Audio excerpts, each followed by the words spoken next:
छत्रपती संभाजीनगरमध्ये ठाकरेंच्या शिवसेनेनं पाणी प्रश्नावर आंदोलन केलेलं आहे। काल आंदोलन करण्यात आलं होतं। विरोधकांच्या या आंदोलकांवर सत्ताधाऱ्यांनी निशाणा साधलाय।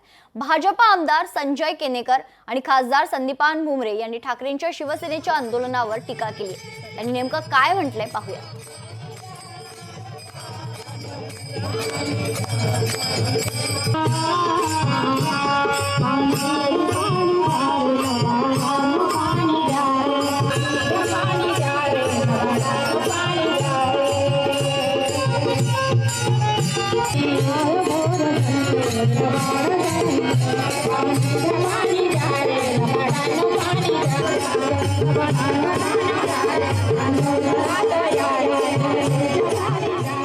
आम्ही एकत्र असताना ज्यावेळेस मुख्यमंत्री उद्धव साहेब होते त्यावेळेस त्यांनी लक्ष द्यायला पाहिजे होतं। आदित्य ठाकरे साहेब कॅबिनेट मंत्री होते त्यावेळेस यांना कुठं वेळ नव्हता, मिटिंगा घेतल्या नाही। त्यावेळेस यांना असं लक्षात आलं नाही की आपण या शहराला लवकर पाणी द्यावं, पण पदं गेल्याच्या नंतर यांना आता आठवण आलं की ही योजना।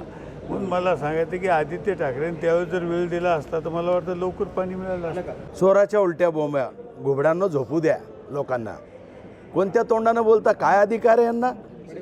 हाच संजय केनेकर आहे ज्याला उद्धव ठाकरेंनी 2 वेळेस नारळ फोडलं पाणीचं सुरूचे पाणी पाईपलाईनसाठी, पण झाली पाईपलाईन चालू। त्यावेळेस मी उद्धव ठाकरेंना जबाब विचारायला गेलो होतो, मला अटक केली होती। कोणत्या तोंडानं बोलणार आहे? 2 वेळेस नारळ फोडलं, नारळात सुद्धा पाणी निघलं नव्हतं। लोकशाही मराठी ऐका, पहा, जागरूक रहा।